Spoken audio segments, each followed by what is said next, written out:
Hello everyone, welcome to a physical science lesson, and we're going to be investigating the topic of electrochemistry. Now this is one of my favorite topics, and I'd like to introduce it to you and take you through it, because you know what, I think you can do really well on this topic if you just follow some simple guidelines. So let's go and have a look. So we're going to be introducing electrochemistry today, and in starting this process, I want to ask you the question, have you ever thought how we first managed to make electricity? Any idea of the history of how this thing that we take for granted has become so much part of our lives? Where did it all start? Well, I might tell you a little later.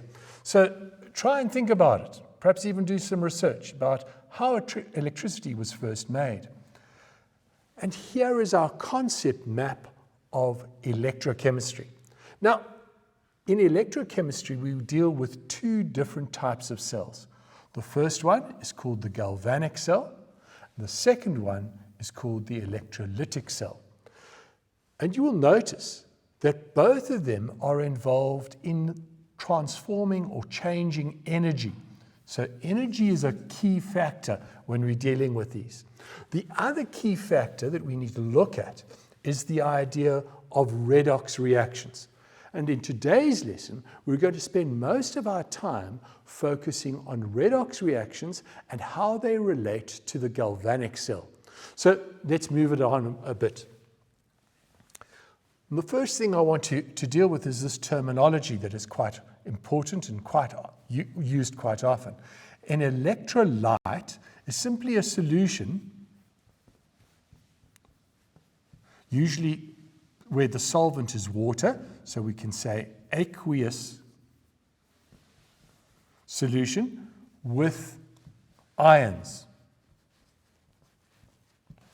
So an electrolyte, you might find some health drinks or some sports drinks that are considered electrolytes. They just have additional ions, things that are swimming around in the water that are salts, that are good for you. It's things like sodium chloride and potassium ions, and there are a whole lot of others that we even find in our bloodstream. These things are able to conduct electricity. It's how our nerves work because of this electrolytic solution. So an electrolyte is simply a solution of salts and water. Seawater is an example of an electrolyte, and it's a really important one because all the rocks that were found in the mountains, they've dissolved, their salts have dissolved in water. They've rushed downstream into the sea, and that's causing this lovely electrolytic solution. Now, within electrolytes, we get redox reactions. Do you remember what a redox reaction is? Well, it has two parts to it, and we're going to have a careful look at those and be able to classify them and remind you about them. Let me just remind you that there are two parts. There's the oxidation half reaction, and there's the reduction half reaction. So oxidation and reduction go together, and the red comes from the reduction, and the ox comes from oxidation. Oxidation is a loss, and reduction is a gain of electrons. So don't forget that. That's a really important definition that we need to keep on referring to as we track what's happening to electrons in solution. So watch and see. Let's look at an example. As we consider redox reactions, I've given you another mind map, or a concept map at least, just to remind us of redox reactions. Oxidation, reduction. There's another term here, oxidizing agent, reducing agent, and then the idea of oxidation number. And this just is a number that tells us if there's been a change. Is there a change of electrons? So has something gained electrons? Has something lost electrons? We'll be able to tell by looking at the chemical equation. The final thing that's on here is something we're not going to refer to today, but it's the standard reduction potential. This is just a list of important reactions. And we're going to use that as we consider what different types of galvanic cells we can look at. Let's move on and look at that example I promised you. We recognize redox reactions involve a transfer of electrons. So something's going to lose electrons, something's going to gain electrons. There's going to be a change in oxidation number. And the example I want us to look at here is that what happens if we take some zinc metal and we place it into a solution of copper sulfate. So zinc is a silvery gray colored metal, and we're placing it into copper sulfate, which is a nice blue solution. To see if there's been a transfer of electrons, I'm quickly going to allocate for you the oxidation numbers. This is something that you should be able to do on your own. Recognize that if something's an element on its own, it will have a unit oxidation number of 0. The total oxidation number of the element will also be 0. And then we have copper on this side. It also has an oxidation number of 0. Now, what about these middle terms, these compounds that are in solution?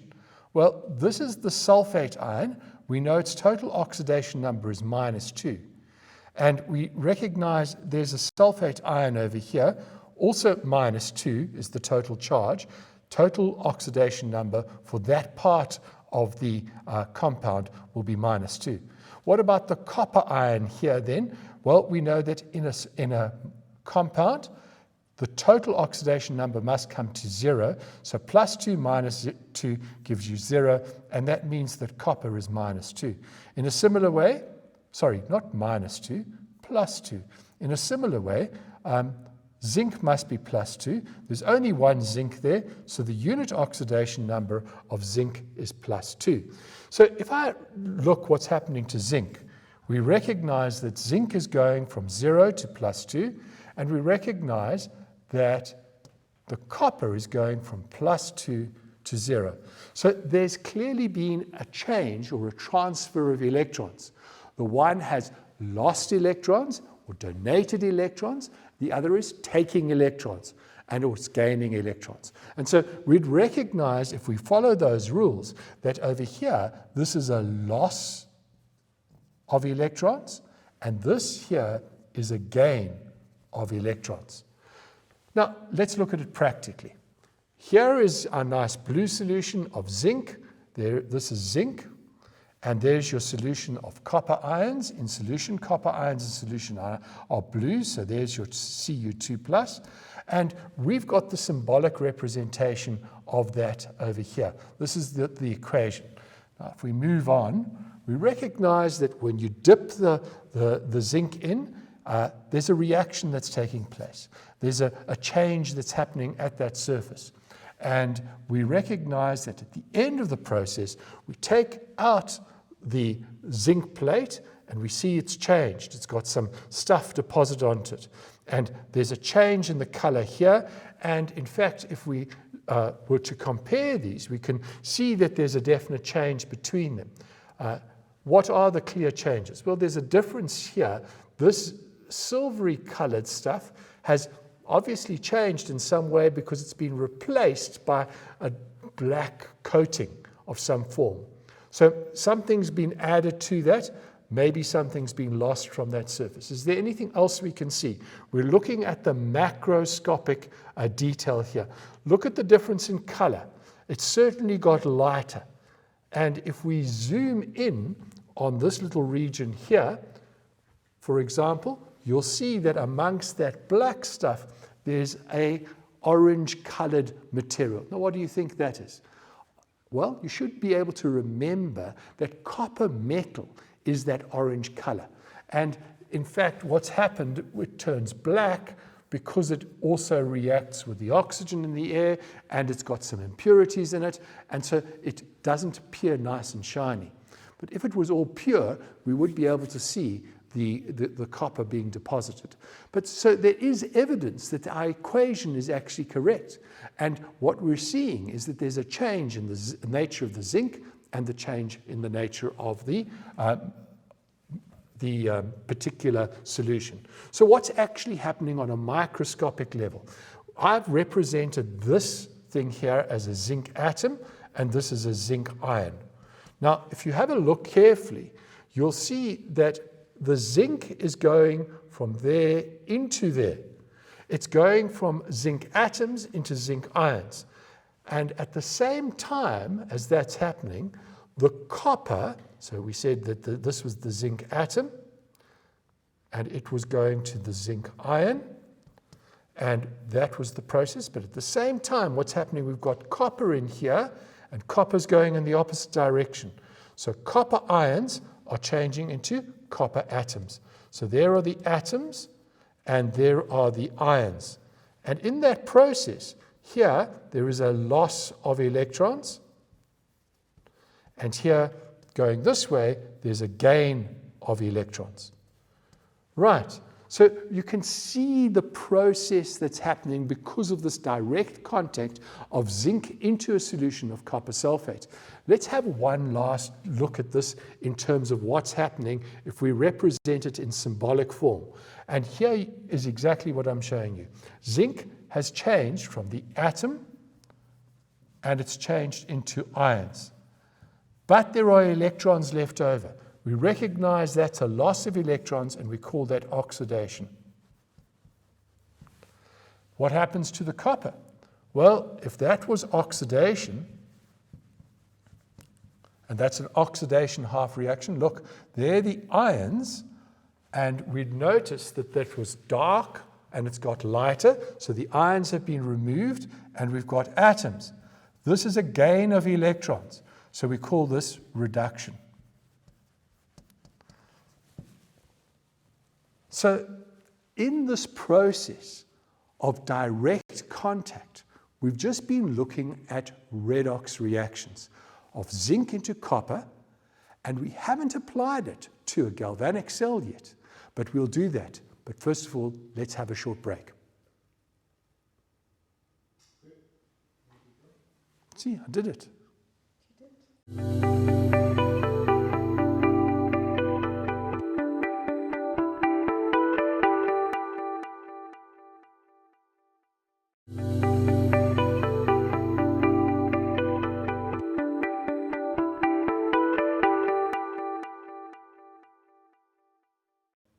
Welcome back. I hope you've enjoyed your break, and I hope some of those facts about redox reactions are starting to come back to you.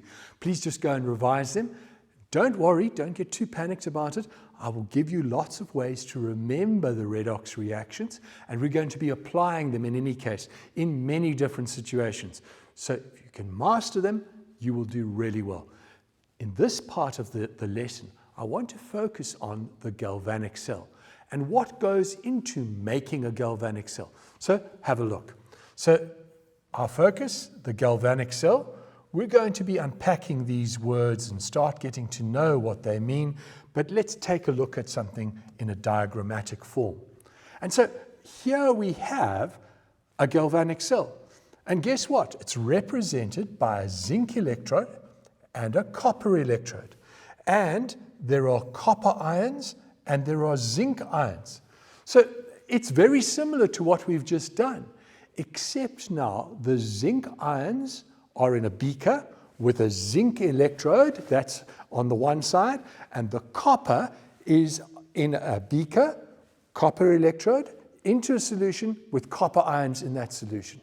They are connected by wires in the external circuit and something that's quite important that's called the salt bridge that connects them on the internal circuit. Now, let's take it one step at a time, and let's go and look at each of those components on their own. So the first thing I'm going to do is I'm going to look at the zinc electrode. The zinc electrode, as I said, is placed into a solution, and you'll see in this time it's a zinc nitrate solution. So it's a solution of zinc ions and nitrate ions. In this particular case, there will be double the number of nitrate ions than zinc ions because this is -1 and that's +2. But we're just representing it like that. Now, in this case, what you'll need to recognize is the zinc is sitting there, the solution is sitting there, and it might not appear that much is happening.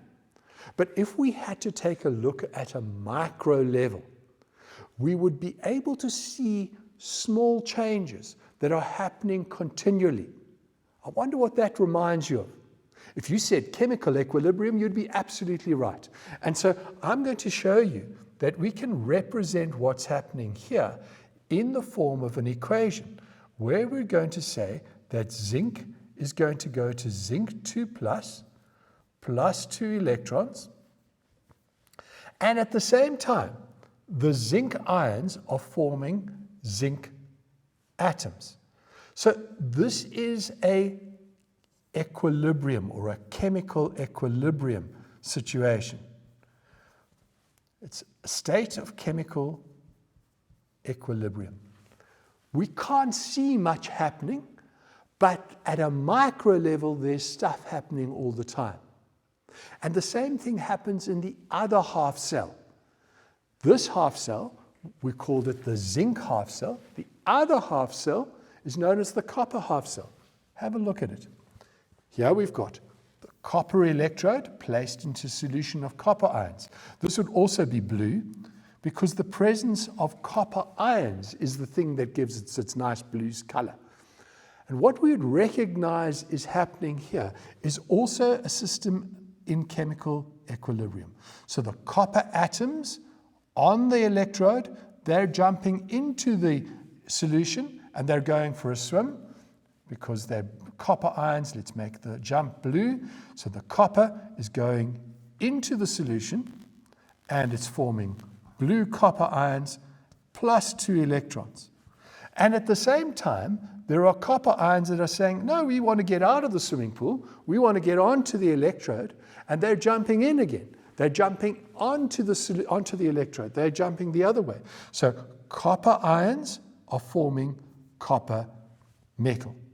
So we've got two reactions that are happening at the same time. They are reversible reactions. And so we say that there's been a state of chemical equilibrium. And you'll notice at this point, we don't see any transfer of charges. We don't see any potential difference being established within the cell. We can't measure it. But what we can say is it looks like both reactions are equally favored. It's established a position of chemical equilibrium. Now, what's the next thing that we're going to do? Well, these two half cells need to be connected. And so I've drawn them here. They're connected externally. And if we connect something in an external circuit, that means we've got some wires that are going to go onto the two electrodes, just like I've got here. And you can see there are the wires, and they've been connected through a voltmeter. Notice that this voltmeter is actually a galvanometer, and it's reading 0 volts at this point. So you might say to me, so what's the point of that? Why have we got this situation where these reactions that are happening here and here, they're in chemical equilibrium, but there's no actual movement of electrons in the external circuit? The voltmeter is saying it's 0 volts. There's no difference in potential. Why is that? Well, you see, to get an electric circuit working, we need to have a circuit. And if you follow the passage here, you'll see we only go halfway. There's nothing connecting these half cells in the middle. And so we need something inside. And that something inside is not called an external circuit, but it's known as an internal circuit. And the key component of the internal circuit is this magical thing called the salt bridge. Now, you might not be able to see it very well in this diagram, but it's simply, this is the salt bridge. I'm going to outline it. There we go. That part. It's a horseshoe shape. It's a U-shaped tube. It's usually a glass sort of cylinder, and it's got some cotton wool or glass wool on the ends, and they're shown over there, that are just plugging it up. And inside the solution, inside this glass container, you fill it with a very soluble electrolyte. So inside the solution, there's a very soluble electrolyte. Now, the most soluble electrolyte that you can get is potassium nitrate. Okay? And that's why, in this case, they're saying you've got potassium nitrate. Remember, potassium ions will dissolve in most things. In fact, in water, it will always dissolve. Any compound of potassium will dissolve. And any nitrate will also dissolve. So that's why I'm saying it's one of the most soluble substances. And with potassium nitrate, it will dissociate to form potassium ions, which we know as cations, and it will form nitrate ions, which are negative ions, and they'll be surrounded by water, and we'll recognize these as being anions. It's very important that you understand those terms. This salt bridge is terribly important. Without it, the galvanic cell cannot operate. But because we've got it in place, we now find that we've got a completion of the circuit. And so these ions help with making an internal pathway. It's the completion of the circuit. There's an internal pathway to connect these. Now, obviously at the moment, nothing's going to be moving other than by diffusion. But if we connect the internal and the external circuit, it's like turning a switch on. And that's exactly what we've got here. Notice we've got an internal circuit, we've got an external circuit, and please notice that the reading on the voltmeter has now moved, so it's measuring a potential difference between these two half cells. There might not be very much current, not a lot of charge is moving, but there is a potential energy difference. And so what we recognize here is that the difference in the potential energy between the half cells is able to be converted into electrical energy. And that's the beauty of the galvanic cell. We're able to do some energy transformations. And I want us just to take note of that as we recognize exactly what's happening. We're taking chemical potential energy and we're converting it into electrical energy. And now you can use that electrical energy in all sorts of devices. In fact, you do this almost every day. If you think about it, what would you do without your mobile phone? Well, it's got a battery in it. It's a piece of chemistry happening inside there. It doesn't look like this zinc copper cell, but it works on exactly the same principles. And if you have a torch light, well, that also usually works on a battery. That's a dry cell. Think about your car. Inside your car, there's a wet cell. That's a lead acid battery. In some cases, we're able to use different metals. Could be a lithium ion battery in some cases, particularly in the electric cars. They're using all sorts of different batteries. These are taking chemical potential energy and converting them into electrical energy. The principle that they work on is exactly the same in all cases. It's the principle of redox chemistry. So please make sure that you understand what's happening. And as we look at this, we're going to make sure that we revise and we use these principles continually all the time. So just make sure that you've got the ideas very clear. Remember that in a galvanic cell, we have one electrode that's in a half cell. Doesn't have to be a zinc electrode. Could be another one. But it has a zinc, in this case, zinc electrode in a zinc cell, a copper electrode in a copper solution, and they're connected by a salt bridge, and they're connected by an external circuit with those wires in it.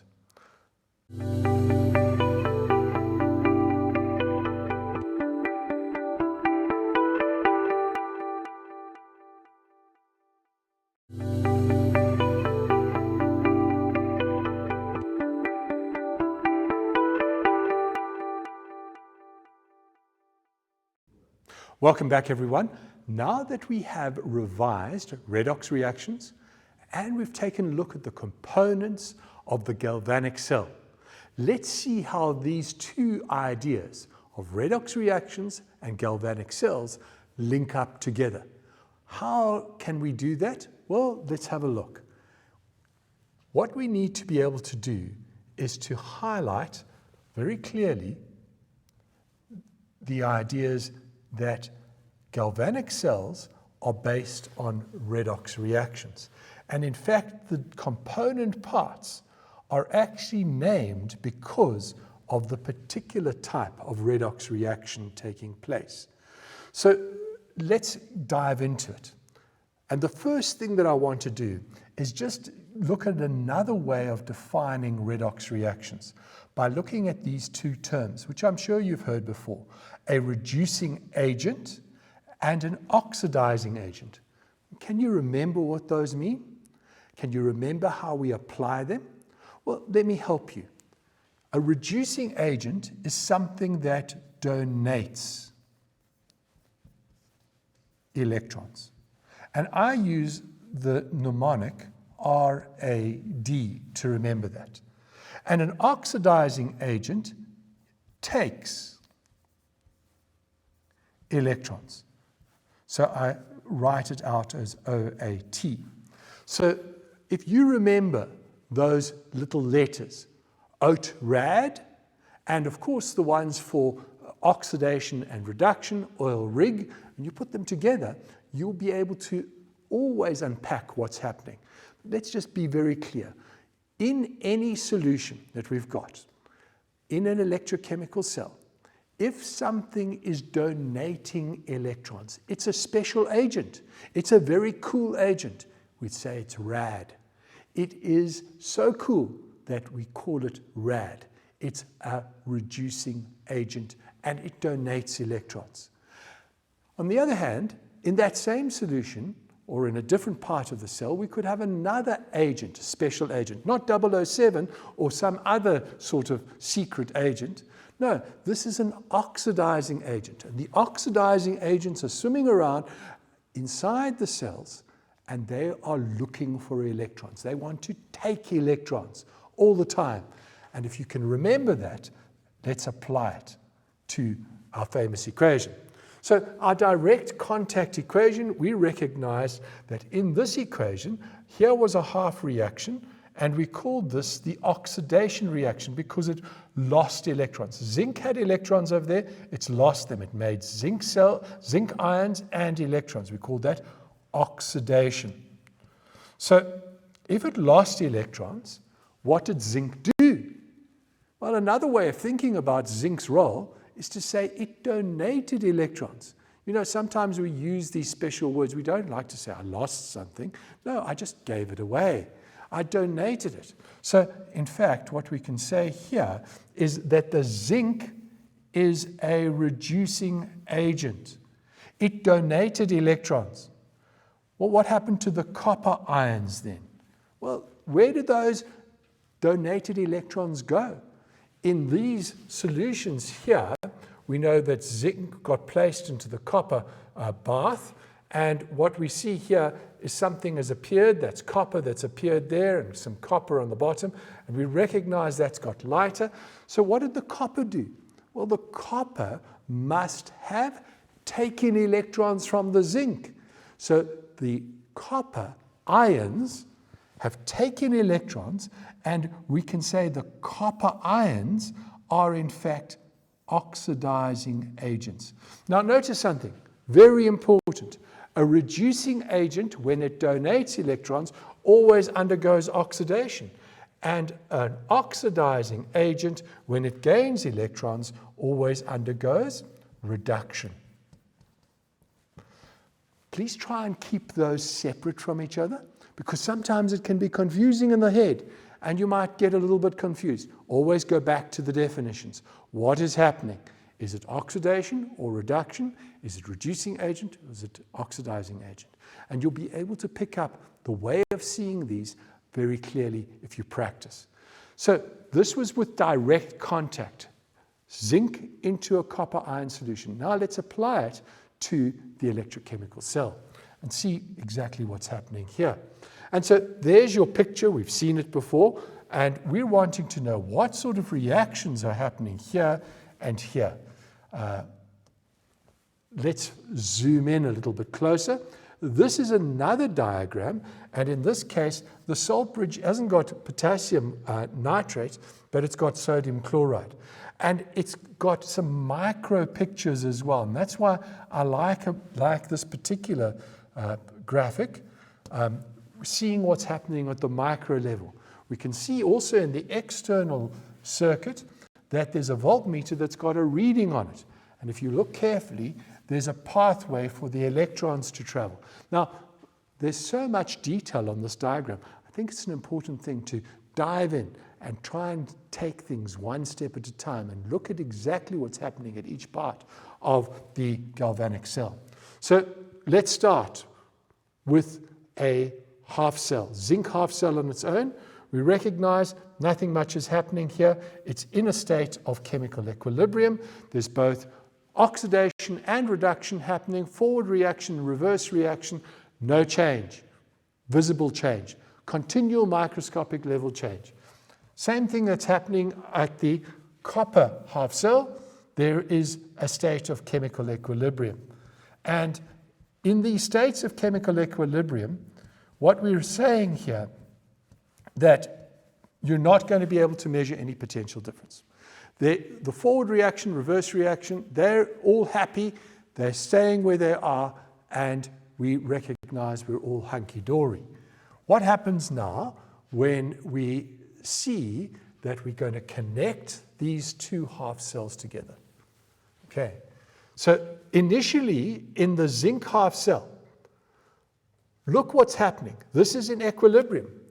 And suddenly we find that there's a change within the half cell. So what's changed? Well, there's two things that have changed, and we need to see them in two ways. The zinc, what we saw in contact, is a stronger reducing agent than the copper, because the zinc donated electrons to the copper ions when they were in contact in the solution. So exactly the same thing can happen here. Electrons can be donated by the zinc.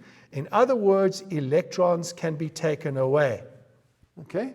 And where they're going to go? They're going to be going in the external circuit. These are electrons.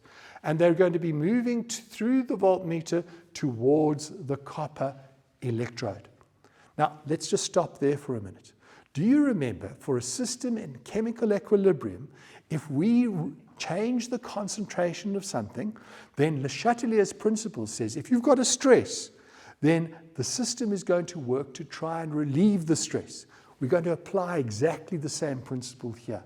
We're saying if we're taking this system, which was in chemical equilibrium, and you're removing electrons, well, to try and replace those electrons that have been taken away, the forward reaction is going to be favored, and we're going to get more zinc ions being produced.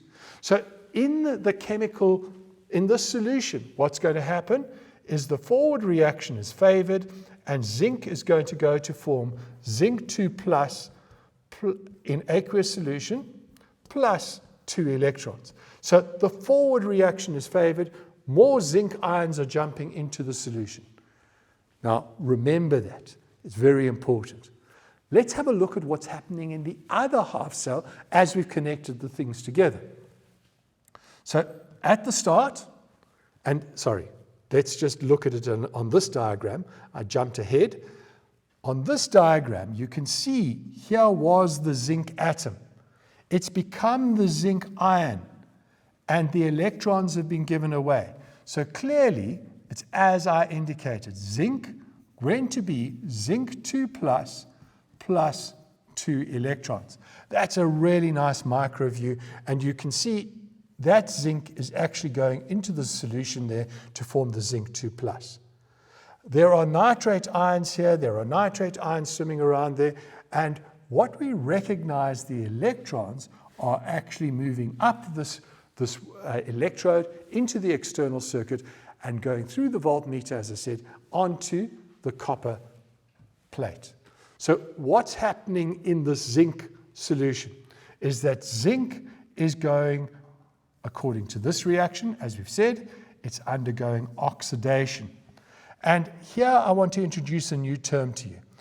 The zinc half cell, because there's oxidation happening at that point, is called the anode. So if you want to remember this, the A and the O go together. Those are two vowels. Another way to remember is if you take the first two letters of these words, we'll get the word an-ox. So if you remember, we just have to look for an-ox. The anode is where oxidation takes place. Do you know what? That happens not just for galvanic cells. It happens for electrolytic cells as well. So please remember, if they ask you, where's the anode? Identify where oxidation is taking place. Right, I know I've been impatient. I've been wanting to get to the cathode. We're going to follow those electrons through the external circuit over to the copper half cell, which is not now given a name of anode, but as I've just mentioned, this is called the cathode. So what happens is we've got chemical equilibrium here. And in this case, the electrons are being donated. So we're getting electrons that are dumped onto the copper electrode, and these positive ions are attracted to the negative ions. We're increasing the number of electrons. What does Le Chatelier say? If you increase something, that causes a stress. The system works to reduce the stress. And so it's going to try and use up the electrons. The positive ions are going to be attracted to the negative electrodes, and the reaction that is favored is the reverse reaction. In this case, the reaction is going to be copper 2 plus 2 electrons, which is going to form 2 electrons, which is going to form copper metal. What do you notice? That this is taking electrons. So copper ions here are acting as an oxidizing agent, and this reaction is a reduction reaction. Okay, so they're taking ions, oxidizing agent here. It's a gain of electrons, so we say it's reduction. So very clearly there's a pathway that's created. And if we look at it on a low level, micro view, these electrons are being picked up by one of these ions that were swimming around in the water, and they get deposited onto the surface. And so, as we showed just now, the reaction is going to be copper 2 plus 2 electrons going to form copper metal. Very good. Recognize that that's happening. This is reduction, and wherever reduction happens, it's called a cathode. And what we do here to help us remember this is to say, just look for the red cat. And if you look for the red cat, it's the cat, and the first 3 letters there is the red cat.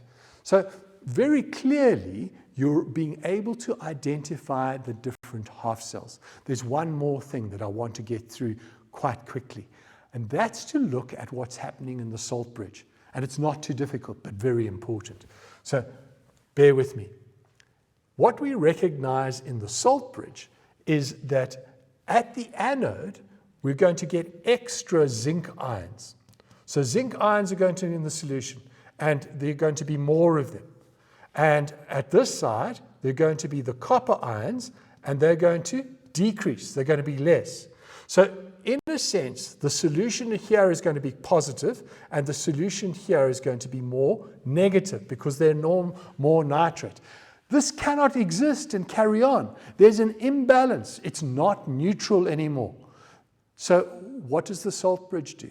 It allows for the migration of ions through that glass tube in the solution to neutralize the imbalance.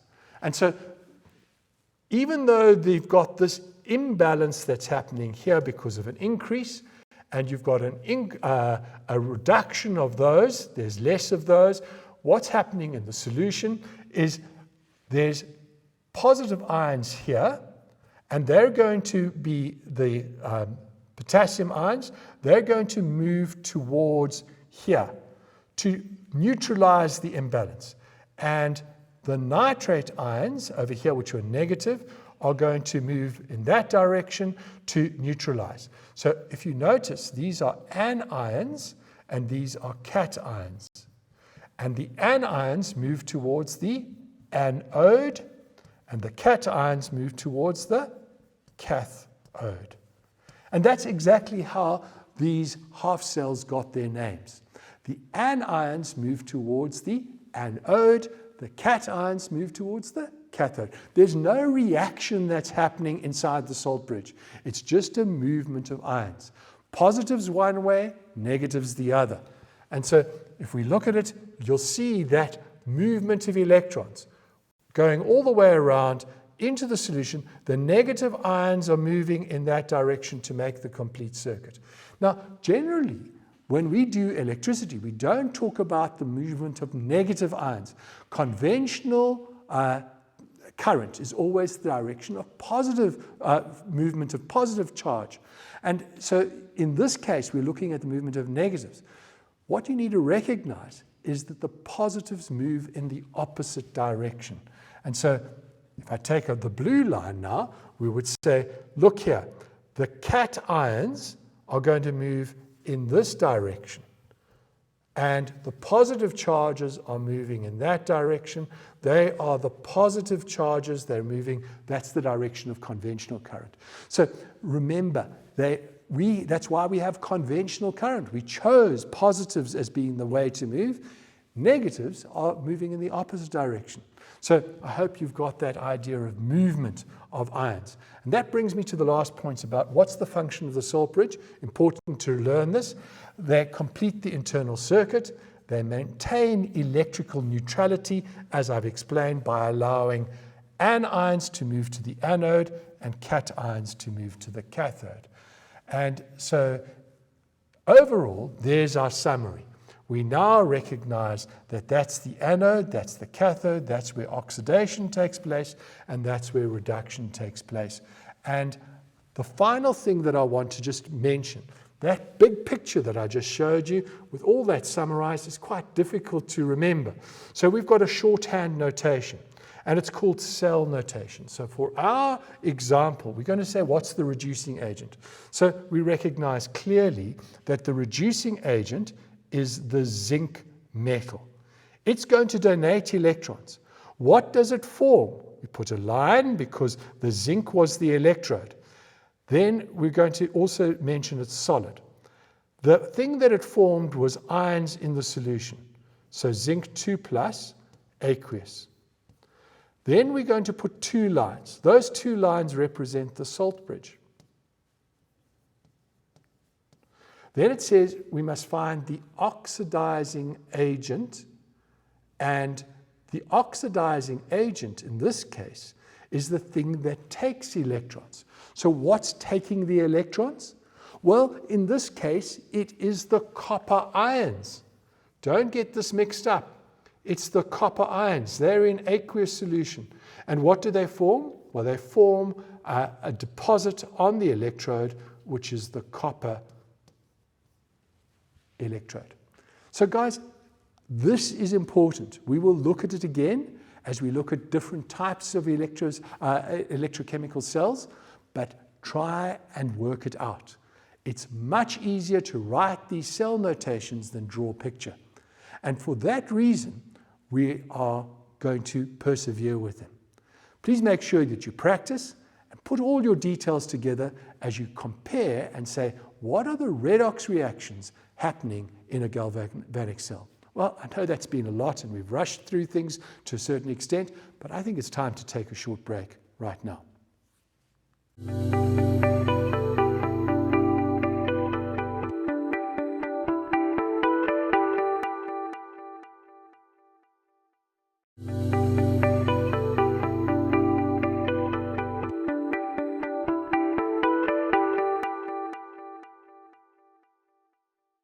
Welcome back, everyone. So far, we've unpacked what is happening inside a galvanic cell. And we've looked at the relationship between the galvanic cell and redox reactions.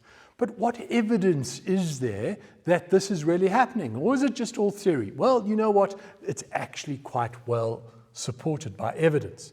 This electrochemical cell, known as a galvanic cell, we can notice 3 different observed changes that are very important. The first thing that you can see that supports our evidence of this actually taking place, as I've explained previously, is that the color of the copper solution gets lighter.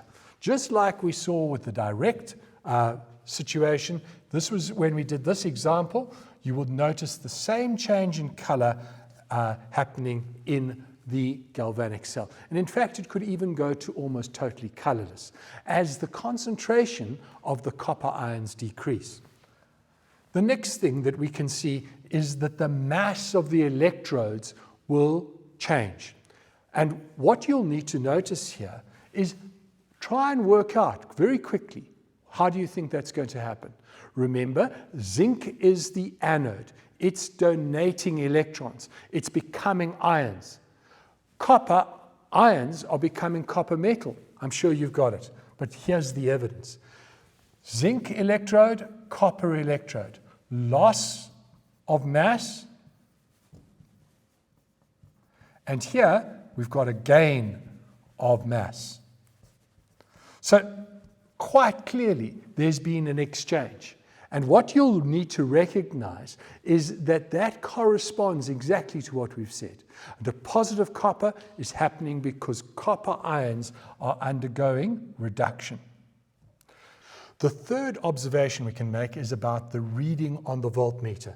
Now, when we connect these cells together, we get a reading on the voltmeter that's usually a big reading, and it's positive, and we're all happy. But like any battery or anything that you've looked at that you use for a source of electricity and chemistry, it can go flat. And that's exactly what happens to these wet cells. These galvanic cells can, over time, their readings can change. And I want to show you exactly what's happening. So when we start, we recognize that a zinc electrode on its own will be in a state of chemical equilibrium. So will the copper electrode, not connected. And what we recognize when we put them together, we start with a certain concentration of the electrolyte there. Let's make them the same. Now, at this point, as I've explained previously, because of Le Chatelier's principle, one reaction is favored in the anode. So the zinc reaction, forward reaction, is favored, and the reverse reaction for copper is favored. At this point, we recognize there's going to be a change in the concentrations because zinc ions are going to be produced, copper ions are going to become less because they're gaining electrons. So the graph now looks like this. And what do you notice on this graph? It eventually gets to a point when they're parallel. The zinc ions have increased, the copper ions have decreased, and what we recognize, it's got back to a situation of chemical equilibrium. And at that point, the voltmeter reading is 0. Because when in chemical equilibrium, as I showed you in the half cells originally, when it's in chemical equilibrium, the voltmeter reading will be 0. So let's recap quickly. Main points. A galvanic cell transforms chemical potential energy into electrical energy. Please remember this. Oxidation takes place at the anode, reduction takes place at the cathode, and the salt bridge completes the internal circuit and allows anions to move to the anode and cations to move to the cathode. Guys, I know there's been a lot crammed into today's lesson, but I hope you've enjoyed it and it's put you in a place where you can feel confident about the galvanic cell. I'll see you again soon.